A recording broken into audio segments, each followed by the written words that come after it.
This is the Transparency Podcast Show. I came from that generation where, when I grew up, there was no internet, there was no nothing, there's nothing available information-wise about people like us. Right. And so I think that I lived a life where I always felt this difference. I always experienced it from a young age, but our reality was so different than that.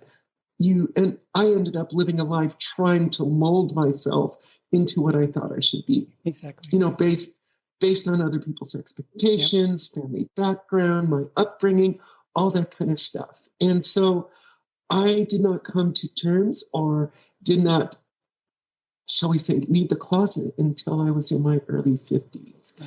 And I would say that in that time period, I did, I worked in information technology since the early 80s, since like 1980, believe it or not. And so because of that, I could see people express themselves in community, through all the incantations, before there's Facebook, there's message boards. Oh God, what was the other?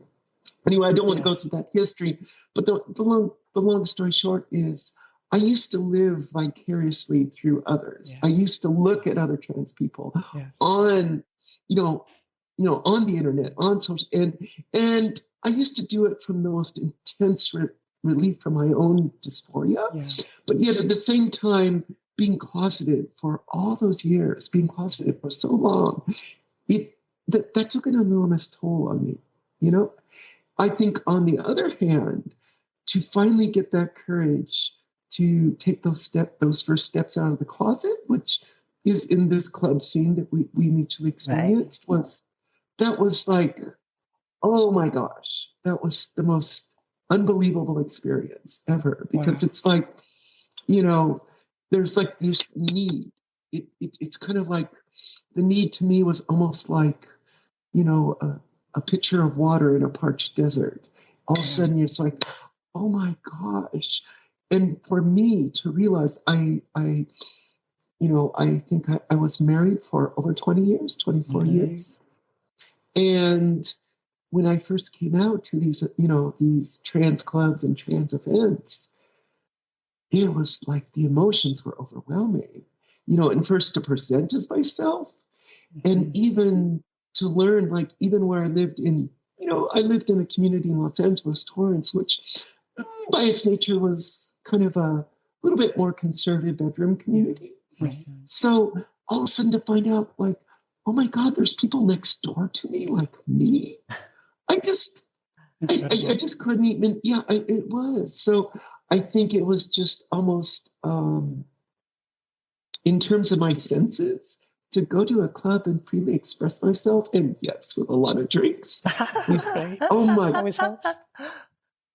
That was powerful. It was, thankfully we had that venue to express ourselves.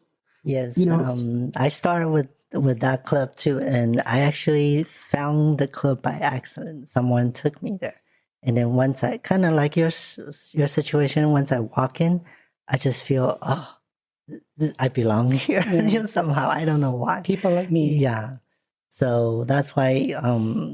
Because Michelle just came out about 2 years ago. Just over 2 years. At age 52. Yes. And she's kind of the newer, I'll call it newer generation transition girls. They don't actually have to go to those clubs. Yes, I never did. Yeah, I found we interviewed some. They are just recently came out, and they just transition and then headed to blend into the society. I will right say, away. I've driven by Hamburger Mary's very slow a lot pre-transition. Okay. But I never went in, and I basically watched you guys online because I think in the 80s is when the advent of the internet and, being able to have our own computers, and then watching other stories for those years, I think really saved my life because it gave me hope, even though I never thought I would transition based on my family, my career, my religious upbringing.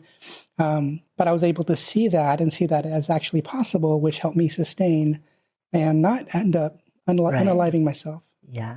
Yeah. A very similar experience, maybe just a little bit different vehicle. Right. So, but, I'm sorry, go ahead. No. I was going to ask you, because you mentioned about when you came out, you were still in a marriage. Can you Yes. share that experience? Because you say Oh, similarity. Michelle might be able Yes. to reflect. Sounds like we might have a lot in common with this. Yeah, on that part. Yeah.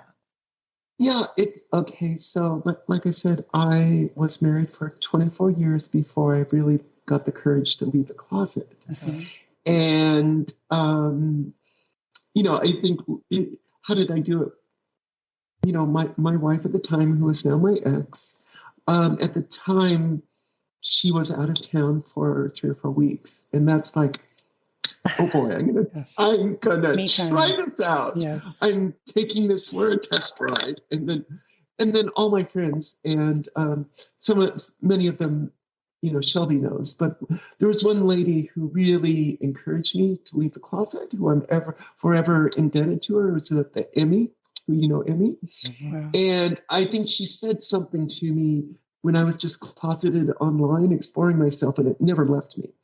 She's like, what's going to be, what are you waiting for? And what's going to be your excuse next month?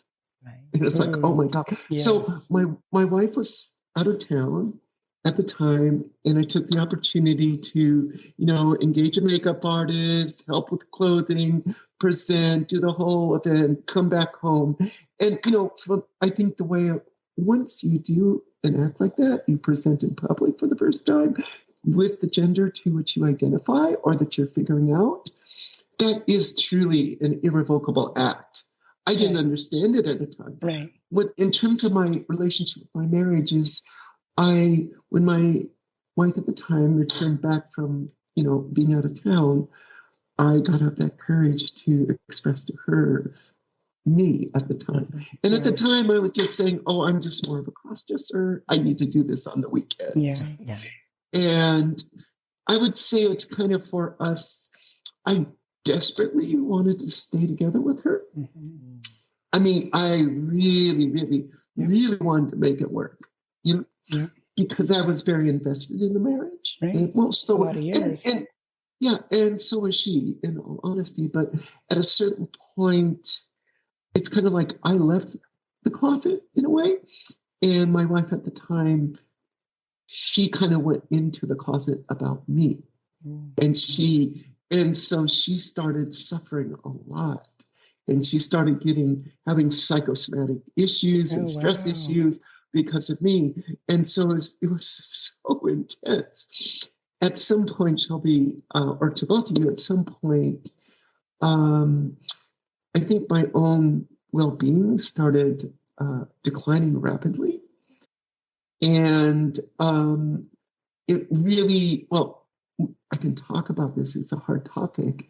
My well-being started, I started becoming so unhealthy because I was experiencing this difference between male and female in my brain, or what we would call gender dysphoria. I was experiencing it to such an extreme and such profound levels of panic attack, and dysphoria attack, that at the end of 2015, I became suicidal.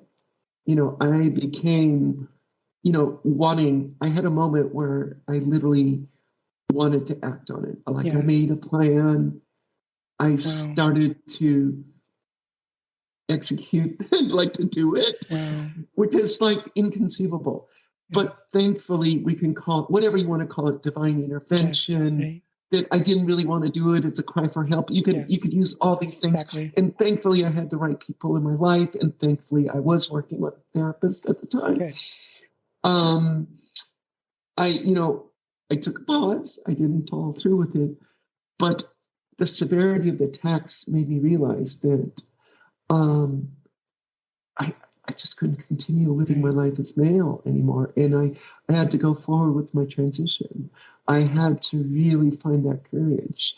And it was hard to find that courage. But I also realized I hit a point of no return. And the point that I would hit that point so severely, on the one hand, I mean, I don't want to see us go through, I don't want to see people like us have to go through what I went through. But on the other hand, as I got better and better, it became a gift because it made me understand that there's only one way forward, and that's to be myself. Right. And I could not go backwards. I couldn't go back to who I was. I couldn't go back to a life as that dude, as it were. Exactly.